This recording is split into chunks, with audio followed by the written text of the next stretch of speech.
Hello and welcome to the channel and another episode of the VFR Money Pit. Let's get straight into today's video. I'm going to be doing the valve clearances on this VFR VTEC motor behind me. Let's get straight into it. The VTEC system in the motorcycle motor works completely different than the car motor. The valves are activated via oil pressure but run on the single cam lobe. So there are a few things I need to do before I can actually check the valve clearances on the VTEC valves.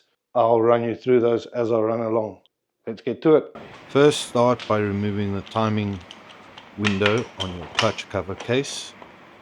Then, using the indication marks, you rotate the motor clockwise and set cylinder 4 to top dead center. So once you've got it set to top dead center of cylinder number 4, I'm going to go ahead and remove the cam cover, and we've got to do a little work on the chain tensioner and the VTEC valves.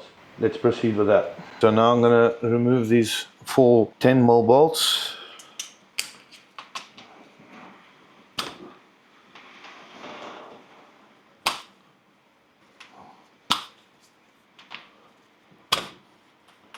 So there are seals on these bolts. Okay. Right. And you can see the little O-ring, or seal should I say. Okay, now you want to use a rubber mallet.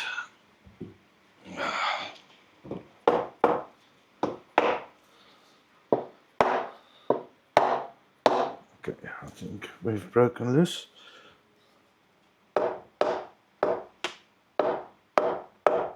Come on.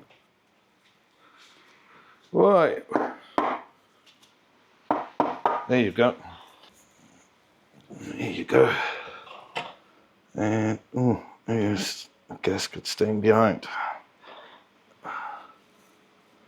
And as you can see, the silicone, even there, you can see the silicone. So they went in here, they did the job, but they reused what seems to be reused. You can see the, I hope you can see that. You can see the damage here on the front part of this gasket, and it's gone pretty deep in as well. So yeah, this gasket has definitely been reused. It's frowned upon, but if that rubber gasket is still quite rubbery, it's not a massive problem. There's also these little guys here. Don't lose them. They have little O-rings on them. There's another one. Take that off. Now you can see all the silicone that they've put on here. They've gone in here and checked the clearances. Now when they've checked them, I have no idea, but at least they went in and checked, you know. Now we want to go ahead and remove this chain guide.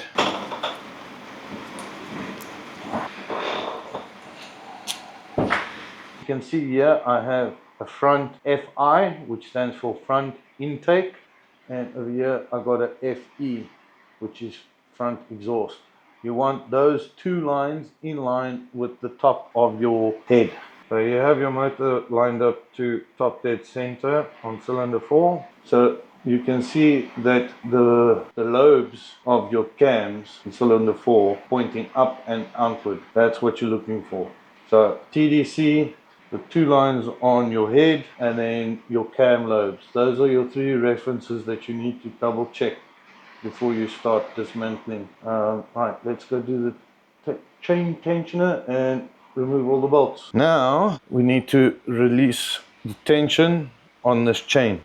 In order to do that, we're going to have to work on the chain tensioner, which is over here. So this is your chain tensioner. That is a little 8mm. Get that little guy up there. Okay, now we need this little tool. Let me try and explain this. So inside there is they got a little flat screwdriver and then the star. So just to explain, inside there you've got that flat little screwdriver, and Now you want to go and tighten, not loosen, you want to go and tighten that, and it will pull the chain in, or the tensioner in, and it relieves all that tension on the chain. Okay, so now I've reached the maximum. I go ahead and push that in a little bit so it doesn't turn back.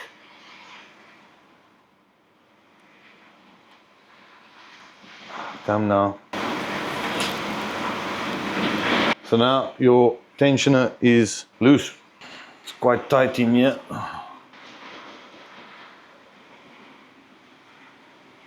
And we are in. Okay, now your chain is slack. Now that the chain is slack, you want to go ahead and remove all these bolts. So the manual calls to loosen these bolts from the outside to the inside with a crisscross pattern. So 1, 2, 3, 4, 5, 6, 7, 8, and continue like that right around. And remember to loosen these as you go along as well. Now you need to be gentle because there are a few O-rings behind this cover. Firstly, these 4 bolts all have copper washers on them, and then underneath there and underneath there you have O-rings and things as well, so keep bolts in place. Now there's a few things we need to do before we can move on. Let's take all these things out. I really don't want anything falling inside. So before we go ahead and remove these cams, you want to be careful because they will fall.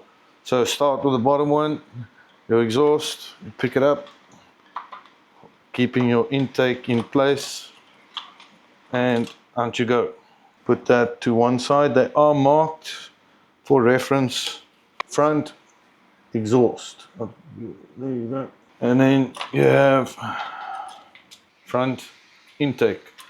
Don't drop the chain. You don't want to be fishing anything out of there. So you can see this valve here is a lot more proud than that valve there. I can't push that in. That is your VTEC valve. So currently I am just pushing on a spring. I'm not touching the valve at all. So what happens is you have this little bucket, and inside this bucket you have that little guy. So what happens is below the VTEC range, your bucket and this VTEC actuator will not activate the valve under 6,800 RPM. Now you need to go and install these little guys. You can buy them from Honda, but I decided to make it myself. Yeah, it's just this tiny little 6mm drill bit that I've cut down to just under 3mm. So that will go inside there, like that. You can see that hole's slightly closed. And now your valve is activated and will then run on all 4 cylinders at the same time. You can also see inside here the difference. You can see the difference between the VTEC valve and the standard valve, which operates 100% of the time. So here you got a long stem with the outer spring and then an internal spring, which I need to remove. And actual valve spring is a lot smaller as well. Let's continue. I'm going to put this back because I haven't taken note of anything, so I'm just going to put that straight back. Okay, so now I'm going to install this little pin. I've got to do it on all 4 VTEC valves. There I've got my stopper, and I'm going to put that pin inside like that. And now when I drop this in, you'll see that the valve buckets will sit at equal heights. I hope I'm explaining this properly. See, now your valves buckets are at exactly the same length. Now I'm going to do those 2, put that cam in, put the cap on, remove the intake side, and do the same. Please bear in mind that the VTEC valve on the exhaust is on the outers and that the intake valves are in the center. Okay, let's proceed. Exhaust.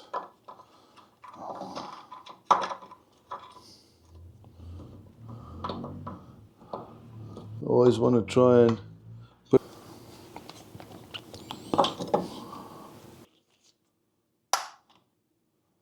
spring that, and we pop that in. Now I can finish up putting this cam in. Save space. Right, cam doesn't fall out. So you can see this is actually very running a shop. To be honest, I'm not slot it in. Now we do the same with this one. And pop it in.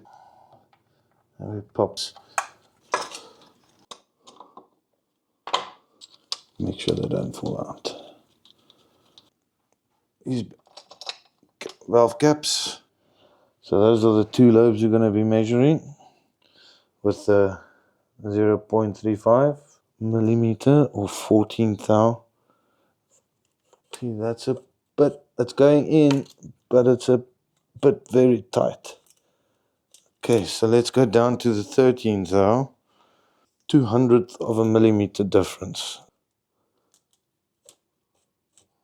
It goes, but I'm not happy with that. I'm going to check that one as well. Nope. So let's step it down again to 12. There you go. That's a nice shot. I think this is going to be the one. So you want it to go in, but you don't want it to be tight, and you definitely don't want it to bow. So that seems perfect. That seems great on the exhaust. Okay, so now let's do the intake. 8 thou. Old mechanics like to work in thou. I'm more of a metric man. That goes in quite nicely, actually. Geez, like that's perfect. There's the one lobe over there, and the second one is inside there. Not the best of lighting, sorry, I know, but that's what I got. So in you go. That is very nice. Nice and smooth, not biting on anything, not bowing. There you go. Good. Okay, so that's going from the 8 to the 9.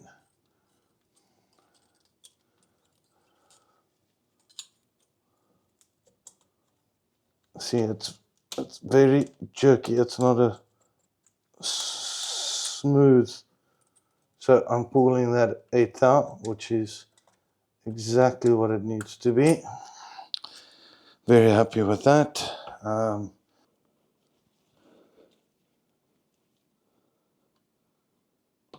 To TDC number 2.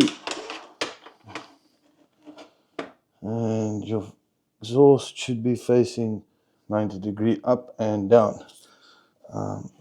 What you're looking for is front exhaust up. And if we have a look down there, you can see that mark, that is the front exhaust, is facing down, which is what we want. And nice and gently does it, smoothly in and out.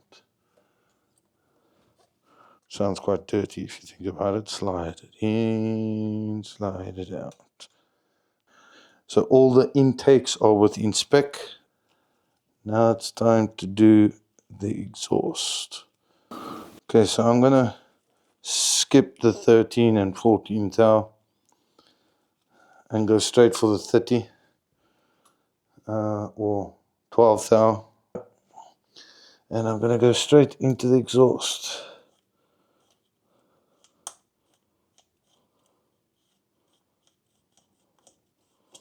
That seems pretty good. So after confirming everything, cylinder number 2 and cylinder number 4 are all good with the valve clearances. So what I'm going to do now, I'm going to remove the cams again, remove the stopper pins, then basically reassemble, but I'm going to make sure everything is clean.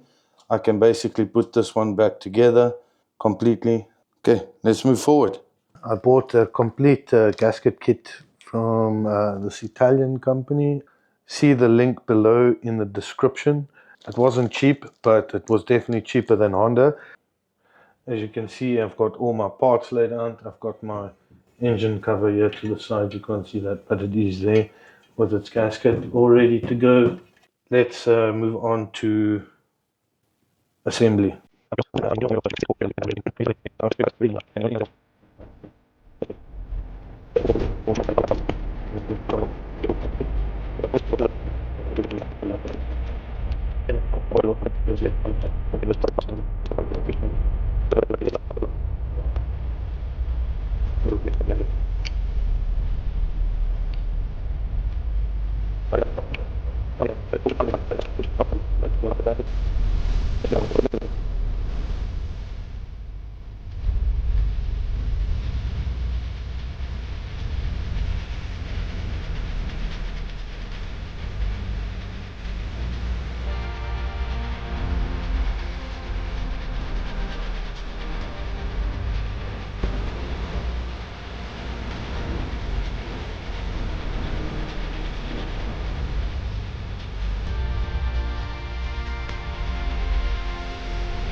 So again, running from the outside to the inside in a crisscross pattern. Smooth rotating action at the edge. 1, 2, 3, 4,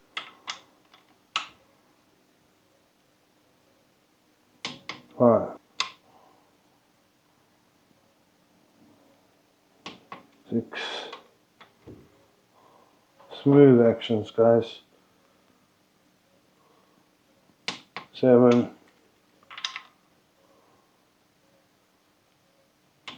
8. Rotation.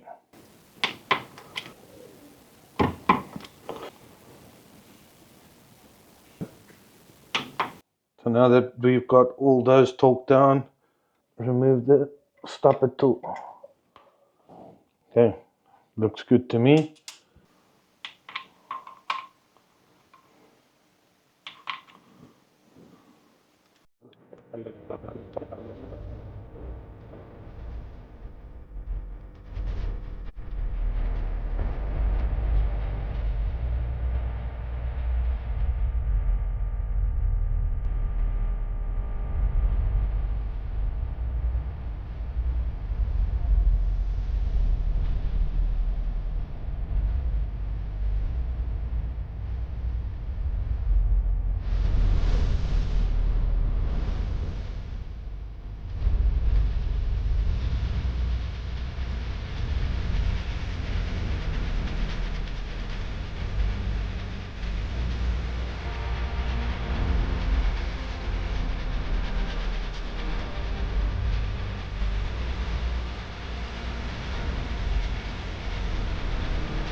I've set cylinder number 3 to top dead center.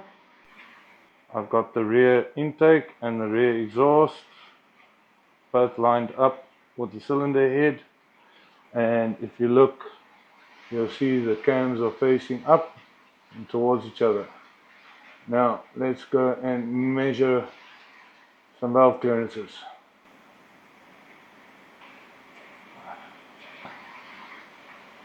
Oh, that.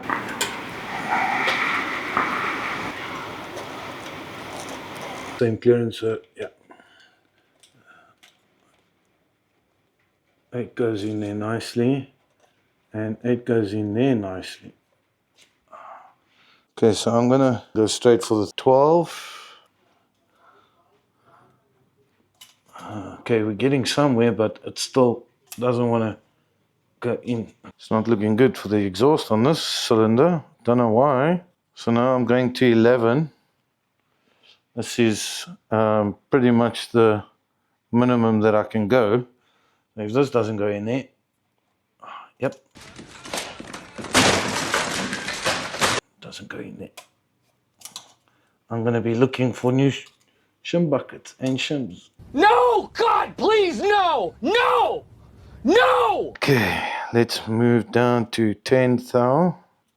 So now we've gone from a 0.28 to a 0.25, and the minimum it can be is 2.7. Okay, so that's going in pretty easy.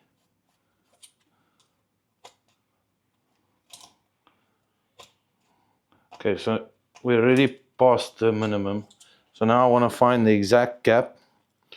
I'm going to take the minimum that it can be as per the manual is 0.27 millimeters. So I'm going to take a 0.06 millimeter or 25 thou plus the 8 thou, which is 0.20, which gives me 0.26 millimeters. 8 thou plus the 25 thou. Hope that's picking up properly. I'm going to add the two together and gently go in, and that goes in quite nicely. And let's check this one. Okay, it's also going in a bit smooth. So we're really tight on these valves. That's not great. With the power of YouTube, we're a week later. I went and made the decision to not buy directly from Honda. The waiting period was far too long. So I've gone ahead and gone to a motorcycle machine shop, and they have milled down the shim and then the bucket, the VTEC bucket as well. So these were measured at 0.26 or just under 10 thou or just over 10 thou, something like that. Got a 12 there, and